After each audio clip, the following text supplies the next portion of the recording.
Hello children, today I come to you with another magical story of Coco. This is story number 6 of this series and its name is The East Wind Message. Coco stayed awake on the porch, thinking about the way his blue collar had glowed whenever the east wind blew. The breeze came again. The right side of the collar gave a soft blue shimmer. Coco jumped up. It did it. Again. From the fence post came a sleepy voice. What did? Milo blinked down at him with his tail wrapped around the post. The collar, said Coco. East means something. Milo scampered down at once. Then we go to east? Another breeze slipped through the yard. The collar glowed brighter and Coco turned towards the far fence behind the garden. There, he said, come on. The grass felt cool as they hurried past the tomatoes pot and stepping stones. The farther east they went, the more Coco's collar hummed against his neck. Then Coco stopped. Scritch, scrape, huff. They peeked under the bottom rail of the fence. A turtle was wedged halfway beneath it. Her front feet were on the yard side. Her shell was still on the other side. She pushed and gave another huff. Coco hurried closer. Hello, are you stuck? The turtle lifted her head. Very much so. Milo put both paws over his mouth. I did not expect such a polite answer. I am Coco, said Coco. This is Milo. Where were you trying to go? Home, she said. The vegetable patch on the other side. I came through this gap when the ground was soft. Now the dirt is dry and the space is too small. Coco's collar gave one warm glow. So, this is the east wind message, said. Coco sniffed along the boards. There was no bigger opening nearby. Milo scratched left and right. No secret tunnel. No loose board. No helpful squirrel door. The turtle let out a long breath. I knew I should have turned around sooner. We'll figure it out, Coco said. He studied her shell. He was too small to lift her. He could not pull her through. And he could not ask the people in the house for help. For a moment, a problem felt bigger than he was. Then Hazel glided down and settled on the fence. You look like friends in the middle of a puzzle, she said. Coco explained everything fast.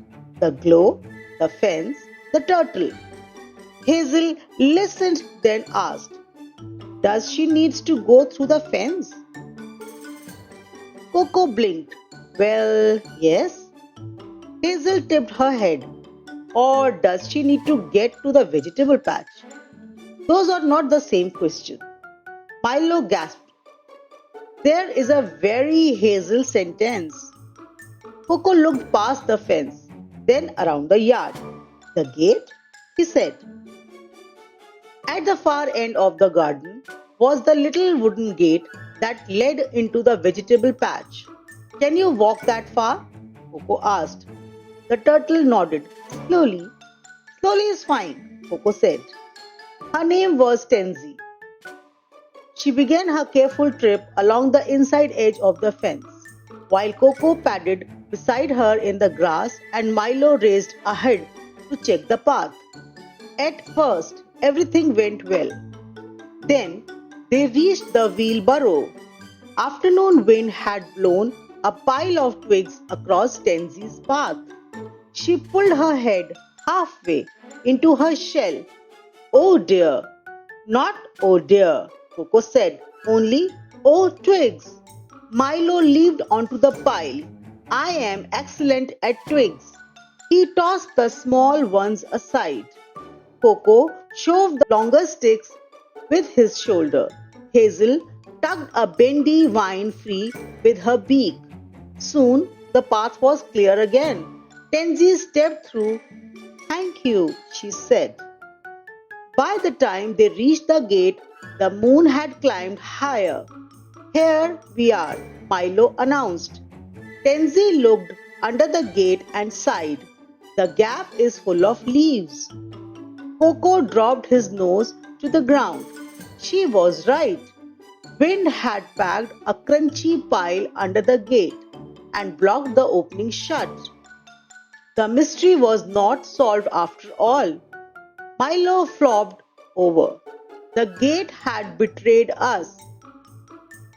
Coco scraped at the leaves with both paws, but only a few came close. Hazel pointed with one wing. "Use the flat stone." Near the basil pot lay a smooth garden stone. Coco dragged it over and pushed it under the leaves. Scrape!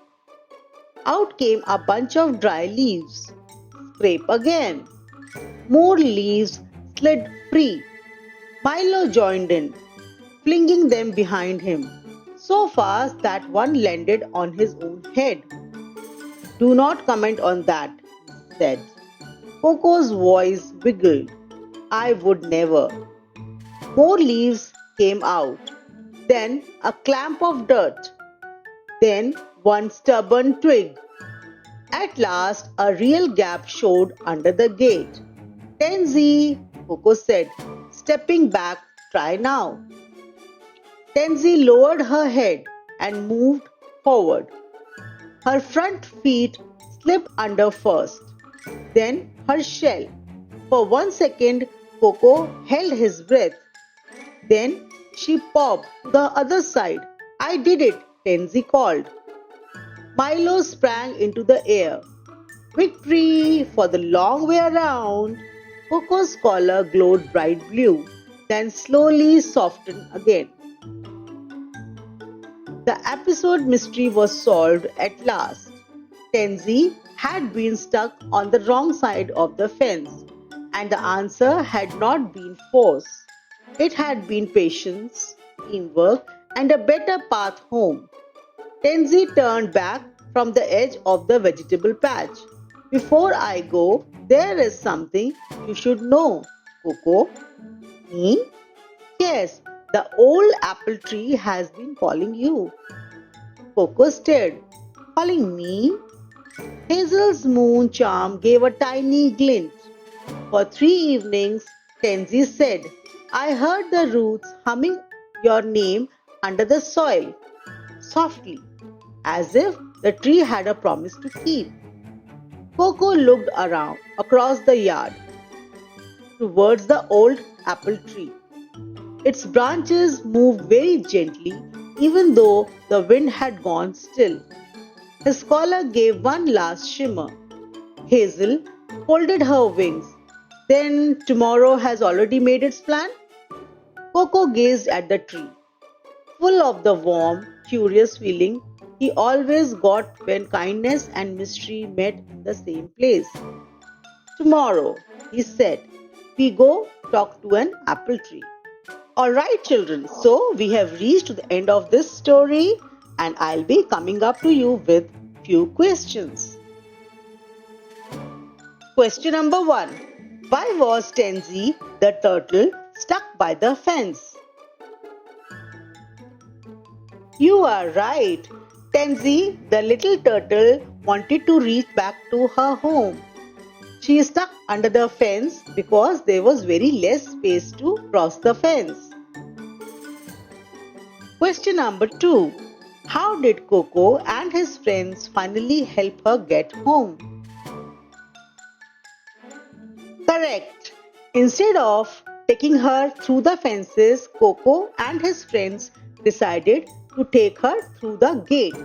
The gate was stuck by twigs, dry leaves and mud. So they cleared the path and let Tansy enter through the gate to finally reach her home. Question number 3. What do you think the old apple tree wants to tell Coco? Again, You're right. We'll come to know about this old apple tree in the next story. Bye for now.